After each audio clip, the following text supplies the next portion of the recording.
menjelang Paskah. Ya, Paskah tinggal besok Jumat ini ya. Besok Jumat, terus minggunya hari kebangkitan. Nah, jadi kita harus mengerti ada beberapa pelajaran tentang salib. Yang pertama adalah karya salib. Ya, jangan sampai kita sebagai orang percaya, ya seperti Komsel kemarin ditanya apa sih arti salib bagi kita. Nah, banyak yang bingung, banyak yang tidak ngerti. Tuhan mau yang Tuhan kehendaki dalam hidup kita. Nah, jadi banyak orang bertanya seperti ini, percaya enggak Tuhan itu maha tahu? Benar, Tuhan maha tahu? Benar. Nah, kalau Tuhan maha tahu, kira-kira tahu enggak manusia yang diciptakan itu bakalan berdosa, akan melakukan dosa? Tuhan tahu enggak? Enggak tahu, katanya Tuhan maha tahu. Ya kan? Jelas Tuhan tahu bahwa nanti manusia juga akan berdosa. Nah, ini ibarat seperti ini. Seperti Pak Delisa punya anak ini, masih bayi, si Sambo, ya kan? Sambo, ya julukannya Sambo. Nah, tahu enggak nanti suatu saat Sambo ini akan menyakiti hati Pak Delisa dan Mama Delisa? Tahu enggak? Sebagai orang tua tahu enggak? Ya pasti tahu lah, pasti tahu. Nanti anak kecil itu pasti pernah menjengkelkan orang tuanya, pasti membuat kesel orang tuanya, itu pasti kita tahu. Namanya anak rewel, nangis, enak-enak tidur terus wah gitu kan, bangun jengkel enggak? Biasanya kan ada rasa jengkel juga, ya kan? Nah, sebenarnya orang tua kan tahu, tapi kenapa tetap menginginkan anak? Kenapa tetap diinginkan anaknya? Ya, jadi karena kita tahu cinta dan kasih kita kepada anak lebih besar daripada kesalahan yang akan kita buat, yang akan anak ini buat. Amin. Rasa cinta kita lebih besar daripada kesalahan anak-anak kita. Kita tahu nantinya pasti membuat kesalahan.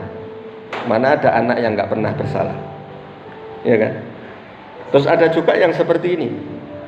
Ada seorang yang bertanya, ini dari Katolik kalau tidak salah, bertanya, Tuhan itu kan maha kasih, mana mungkin kalau Tuhan itu mengasihi? Kira-kira masuk akal enggak kalau nanti umat yang diciptakan, yang disebut anaknya, bahkan yang disebut anaknya itu nanti masuk neraka terus dibakar? Kira-kira masuk akal enggak? Katanya Tuhan maha kasih, tetapi kok diciptakannya neraka untuk menghukum? Ya kan? Gimana? Apakah benar Tuhan mengasihi? Nah, terus ada yang gini, dia menjawab, saya akan menjawab sesuai logika saja, sesuai logika. Karena dia orang awam, pokok menjawab sesuai dengan pengetahuan orang awam. Dia berkata seperti ini. Nah, saya mau tanya, Anda punya anak? Punya, sudah besar, sudah SMA. Terus misalnya suatu saat anakmu memperkosa orang, terus membunuh orang, apa yang kamu lakukan? Bukankah kamu akan memukul dia? Dia bilang, iya saya akan pukul dia. Bukan cuma saya pukul, tapi saya sendiri akan seret dia ke penjara. Terus dia tanya balik, apakah kamu tidak mencintai anakmu? Oh, saya cinta sekali, saya mengasihi. Iya kan? Saya mengasihi anak saya. Nah, demikian dengan Tuhan.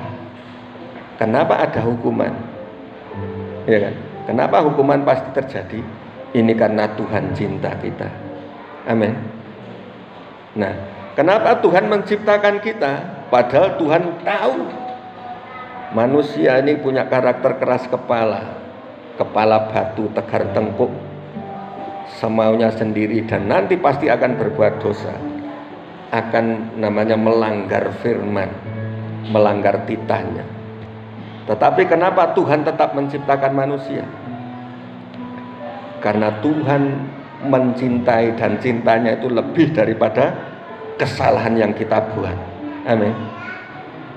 Dia punya cinta yang sangat besar. Kalau kita ini cintanya terbatas, tetapi Tuhan cintanya seluas samudra, tidak terbatas, tidak berujung.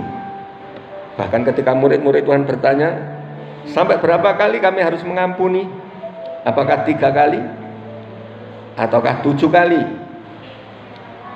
Apa jawab Tuhan? Bukan 7 kali, tetapi 7 kali 77 kali. Kalau dalam sehari itu ada 24 jam, itu berarti artinya tidak ada hentinya, sampai tidak ada batasannya. Amin. Kasihnya tidak terbatas.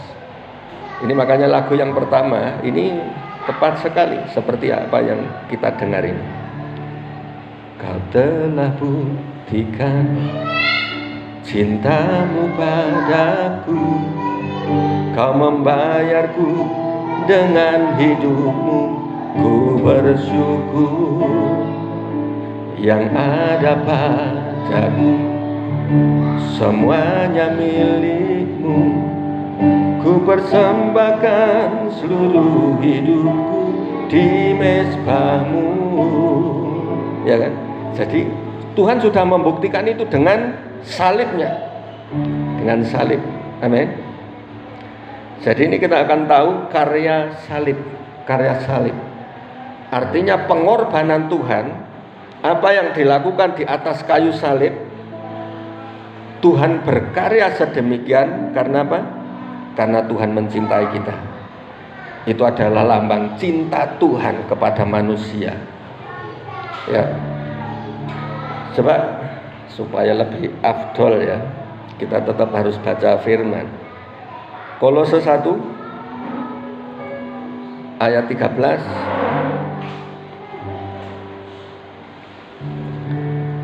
dan 14, 2 ayat.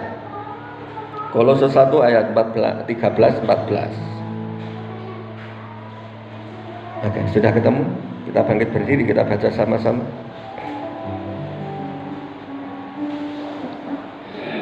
Kolose 1 ayat 13 dan 14, 2 ayat saja.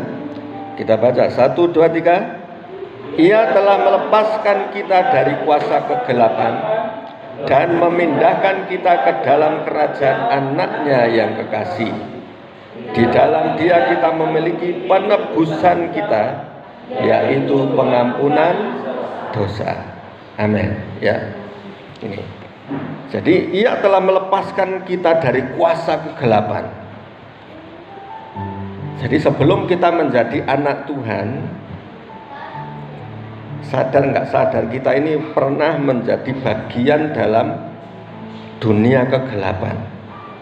Pernah menjadi bagian, menjadi hamba atau budaknya roh kegelapan. Ya kan? Nah, tetapi dengan demikian Ia melepaskan kita dari kuasa kegelapan, melepaskan kita, membebaskan kita. Ya, ini salah satu karya salib adalah membebaskan anak-anak Tuhan dari kuasa kegelapan. Amin. Jadi orang yang dalam kegelapan, namanya dalam gelap ini, tentunya kita semua pernah mengalami namanya mati lampu, ya kan? Atau zaman dulu sebelum ada listrik. Nah, kalau dalam kegelapan, pandangan kita bisa salah. Lihat tunggul kayu, dipikir ini ada orang nongkrong nih, ya kan? Bisa takut ada bayang-bayang orang nongkrong. Karena apa? Gelap. Terus pernah satu kali di Aceh, saya ini keluar malam, karena memang belum ada listrik waktu itu, masih pakai lampu teplok, lampu minyak di situ. Nah, terus saya keluar, ada seorang cewek yang keluar ini mau ngaji gitu. Begitu lihat saya, dia langsung teriak, wah, sekencang-kencangnya, iya kan? Teriak-teriak. Setelah itu saya pun sebenarnya kaget juga loh, kenapa teriak gitu. Terus setelah itu, saya ini. Oh, langsung kaget. Dia baru sadar ternyata yang dihadapi bukan hantu tapi manusia. Terus ketika saya tanya, kenapa kamu teriak-teriak? Karena saya lihatnya bayangan tinggi besar. Bayangan yang tinggi besar. Kalau di kegelapan terus cuma remang-remang itu kan bayangan orang jadi kelihatan tinggi, kelihatan besar. Bisa salah. Ya kan? Nah ini. Jadi seringkali di dalam kegelapan ini membuat kita salah. Terus namanya dalam kegelapan, apa yang bisa kita lakukan cuma meraba-raba, ya kan? Cuma meraba-raba aja. Tidak tahu secara pasti kebenaran yang seperti apa yang kita percayai, itu kita tidak tahu. Tetapi saat kita dipindahkan dari kegelapan kepada terang, baru semuanya akan jelas. Amin. Nah, mungkin kalau dari jauh sana ada tai lalat di sini punya saya ini. Kalau dari kejauhan apa yang kelihatan? Wah, ini mata Pak Pendeta ini kotor ini. Mandinya nggak bersih ini, ya kan? Karena apa? Kelihatan cuma remang-remang, nggak terlalu jelas. Tetapi setelah maju, coba dilihat dalam terang. Oh, ternyata ini tai lalat, memang alami, ya kan? Jadi nggak keliru. Nah, seringkali kita juga ketika kita dikuasai roh kegelapan, melihat orang. Nah, mungkin kalau dari jauh sana ada tai lalat di sini punya saya ini. Kalau dari kejauhan apa yang kelihatan? Wah, ini mata Pak Pendeta ini kotor ini. Mandinya nggak bersih ini, ya kan? Karena apa? Kelihatan cuma remang-remang, nggak terlalu jelas. Tetapi setelah maju, coba dilihat dalam terang. Oh, ternyata ini tai lalat, memang alami, ya kan? Jadi nggak keliru. Nah, seringkali kita juga ketika kita dikuasai roh kegelapan, melihat orang ini nggak jelas. Amin. Melihat orang juga nggak jelas. Taunya mereka ini salah, taunya mereka ini nggak benar. Itu menurut pandangan kita. Ya. Tetapi ketika kita bertemu dengan terang, semuanya akan menjadi jelas. Amin. Kita sendiri yang akan koreksi diri, tidak akan melihat yang sesungguhnya. Ya. Jadi ini, Ia telah melepaskan kita dari kuasa kegelapan dan memindahkan kita ke dalam kerajaan anaknya yang kekasih. Di dalam Dia kita memiliki penebusan kita, yaitu pengampunan dosa. Jadi dengan pengampunan dosa itu kita memiliki namanya kelepasan yang sejati, kemerdekaan yang sejati. Ya. Nah ini. Jadi karya salib ini banyak hal yang Tuhan lakukan untuk kita. Apa yang dilakukan? Dulu kita dengan Tuhan itu begitu jauh. Ya, karena apa? Karena ketika manusia jatuh dalam dosa ini terpisah oleh jurang. Jurang yang tidak ada batasnya. Bahkan ada api di dalamnya. Tetapi dengan salib, nah salib ini menghubungkan antara kita dengan Tuhan, memulihkan hubungan kita dengan Tuhan. Yang tadinya jauh menjadi dekat. Amin. Terus dengan karya salib juga menyatukan hubungan antara manusia dengan sesamanya. Manusia dengan sesama. Itu dipulihkan, saling mengampuni, saling mengasihi. Gitu ya. Jadi ini yang perlu kita tahu, banyak hal. Ada pemulihan-pemulihan yang terjadi. Ya. Jadi seperti benteng yang tadinya sangat keras, tidak mungkin tertembus, dengan karya salib ini semuanya bisa terjadi. Dulu orang percaya, orang-orang Yahudi, orang-orang yang pengen ketemu Tuhan, ini sangat sulit. Kenapa sangat sulit? Karena ada beberapa tahapan. Ya, Jadi ada beberapa tahapan yang harus dilewati sampai kita ketemu Tuhan ketika Yesus disalibkan, ketika Tuhan Yesus disalib dan dia berkata sudah selesai. Ketika dia berkata sudah selesai, ini tabir bait suci terbelah menjadi dua dari atas ke bawah. So, anak muda masih umur 20 berapa, 28 atau berapa. Nah, dia pengen punya kerjaan. Nah, terus biar didoakan sama om sekalian katanya. Oh ya. Nah, terus akhirnya setelah selesai dengan keluarga ini, anak ini kita panggil. Setelah kita panggil, kita berdoa. Dan ternyata dia memiliki sakit hati, kekecewaan kepada orang tuanya. Karena tidak diakui sebagai anak oleh orang tuanya sendiri. Dia dititipkan ke pamannya. Dia dititipkan, dan setelah dewasa dia baru tahu bahwa itu adalah orang tua angkatnya. Orang tua kandungnya sudah membuang dia. Nah, tapi setelah orang tuanya sudah menjadi tua, nah ini mulai nyadari bahwa itu adalah anaknya. Akhirnya kekecewaan ini berlanjut, sakit hatinya berlanjut. Nah, jadi kalau ada di sini yang merasa tertolak, merasa kurang diperhatikan, menyatakan dirinya melalui Yesus supaya apa? Supaya bisa berhadapan, supaya mengalami namanya perjumpaan. Ya, mengalami perjumpaan. Itu karena kasihnya kepada kita, supaya terjadi satu pemulihan, rekonsiliasi, pemulihan. Ya. Nah, ketika kami berdoa untuk anak muda ini, dia gagah tinggi besar gitu, tinggi besar, hitam lagi, ya kan, serem sebenarnya. Tetapi dalam hadirat Tuhan, kuasa kasihnya menyentuh hatinya yang paling dalam. Saya bilang apapun yang terjadi, kamu harus berdamai dengan dirimu sendiri, berdamai dengan Tuhan. Berdamai dengan dirimu artinya kamu bisa menerima keberadaanmu. Walaupun kamu tidak diakui sebagai anak oleh orang tuamu, walaupun kamu terbuang oleh orang tuamu, tetapi kamu harus berdamai dengan dirimu, bisa menerima kenyataan yang ada. Anak ini mulai nangis, rasanya pengen teriak, cuma dia nahan. Nah, di situ saya pun mulai ikut tersentuh juga, merasakan apa yang dia rasakan.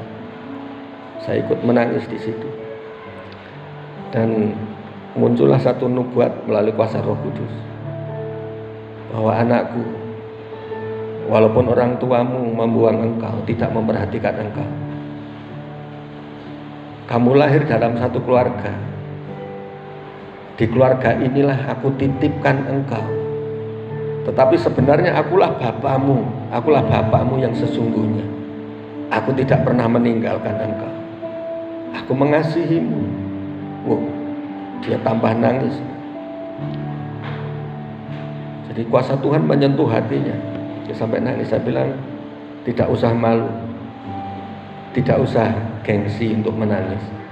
Karena walaupun kau laki-laki, ini bukan di hadapan manusia engkau menangis, tetapi di hadapan Tuhan. Jadi ada satu pemulihan di dalam hatinya, mulai bisa mengampuni.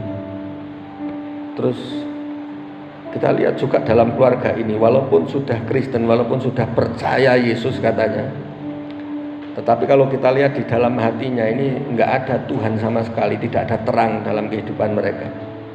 Akhirnya saya pun pimpin untuk doa pertobatan, untuk terima Yesus sebagai Tuhan dan Juru Selamat mereka. Nah, di situ pemulihan terjadi, kuasa Tuhan dinyatakan. Ini salah satu karya salib yang kita terima. Amin. Yang satu pujian tadi, karena salibmu ku hidup, karena salibmu ku menang, engkau yang berkuasa, sanggup melakukan mujizat-Mu di hidupku. Amin. Jadi karena salib-Mu aku hidup. Artinya apa? Berarti kalau sekarang dia hidup, artinya tadinya mati. Mati secara rohani. Jadi karena salib-Mu aku hidup. Menikmati hidup ini bukan sekedar hidup, karena banyak orang yang sekedar hidup. Tetapi yang namanya bisa mengalami hidup, menikmati hidup. Amin. Menikmati hidup ini. Nah, karena salib-Mu ku menang. Menang terhadap apa? Karena dengan salib Kristus, salib itu menghancurkan kuasa iblis. Amin. Itu sama dengan yang di perjanjian lama, di Kejadian, keturunanmu akan meremukkan kepalamu. Keturunan anak manusia akan meremukkan kepalanya, artinya sedang menginjak kepala iblis, menghancurkan iblis di atas kayu salib itu. Jadi kuasa iblis dihancurkan. Amin. Nah, jadi kita menang terhadap kuasa kegelapan dan menang terhadap dosa. Ya, menang terhadap diri sendiri. Ya, itu. Jadi dengan salib ini ternyata luar biasa. Ada sesuatu hal, pemulihan terjadi. Terus belum lagi yang sakit, orang sakit bisa disembuhkan, dipulihkan dengan kuasa salib Yesus. Salib ada darah Yesus yang tercurah. Nah, kuasa darah Yesus ini sanggup menghancurkan kuasa iblis, tapi juga ada kesembuhan di dalamnya. Amin. Ada kuasa kesembuhan, ada kuasa pemulihan. Ya, ada pemulihan yang terjadi. Banyak orang mati karena itu. Karena apa? Karena kalau tidak diperdamaikan, hukuman akan segera turun. Nah, tetapi dengan Tuhan disalib ini diperdamaikan. Amin. Jadi yang harusnya hukuman itu turun, itu selesai bagi orang yang percaya. Amin. Selesai untuk kita. Nah, jadi dikatakan, dan oleh Dialah ia memperdamaikan segala sesuatu dengan dirinya, baik yang ada di bumi maupun yang ada di surga, sesudah ia mengadakan pendamaian oleh darah salib Kristus. Diperdamaikan. Nah, ayat 21, dan juga kamu yang dahulu hidup jauh dari Allah dan memusuhinya dalam hati dan pikiran seperti yang nyata dari perbuatanmu yang jahat. Kita ini kadang nggak sadar memusuhi Tuhan. Memusuhi dengan cara apa? Dari cara berpikir dan perbuatan yang jahat. Kita menjadi musuh Tuhan. Nah, dua-dua. Sekarang diperdamaikannya di dalam tubuh jasmani Kristus oleh kematiannya, untuk menempatkan kamu yang pertama kudus, menempatkan kita semua kudus, suci, tidak bercacat di hadapannya, tidak bercacat dan bercela di hadapannya. Jadi dengan salib ini, yang tadinya kita berdosa, yang tadinya kita menjadi musuh Allah, ini dijadikan kudus, tidak bercacat dan bercela di hadapannya. Nah, gitu ya. Jadi ini yang perlu kita lakukan, yaitu sebab itu kamu harus bertekun dalam iman, tetap teguh dan tidak bergoncang, dan jangan mau digeser dari pengharapan Injil. Amin. Jadi ini karya salib. Yang pertama yang kita peroleh dari karya salib, yang pertama adalah keselamatan. Yang tadinya kita harus mati binasa, kita diselamatkan. Amin. Kita akan memperoleh hidup yang kekal. Yang kedua, kita diperdamaikan dengan Allah, diperdamaikan dengan Tuhan. Yang tadinya jauh, ini menjadi dekat. Yang ketiga, dengan karya salib kita dikuduskan supaya tidak bercacat dan bercela di hadapannya. Semakin dikuduskan. Ya. Nah, selebihnya ini banyak hal, mujizat banyak terjadi dalam hidup kita ketika salib itu kita terima. Yang sakit disembuhkan, yang stres gila Tuhan pulihkan. Amin. Yang mengalami sakit hati, kekecewaan, Tuhan pulihkan, berikan damai sejahtera, ada sukacita. Ada pemulihan yang besar atas kita. Yang tadinya tidak bisa kita lakukan, bisa kita lakukan. Dan dengan karya salib ini banyak hal lagi yang kita terima. Amin. Mungkin berkatnya diubahkan menjadi baru lagi, lebih dahsyat lagi. Nah, semoga dengan Paskah ini, menjelang Paskah ini, kita semakin bertumbuh, semakin dewasa, tidak bercacat dan bercela di hadapannya. Begitu juga dengan berkat jasmani ataupun rohani, semakin berlimpah-limpah di dalam kita. Amin. Oke, kita terima firman saat ini.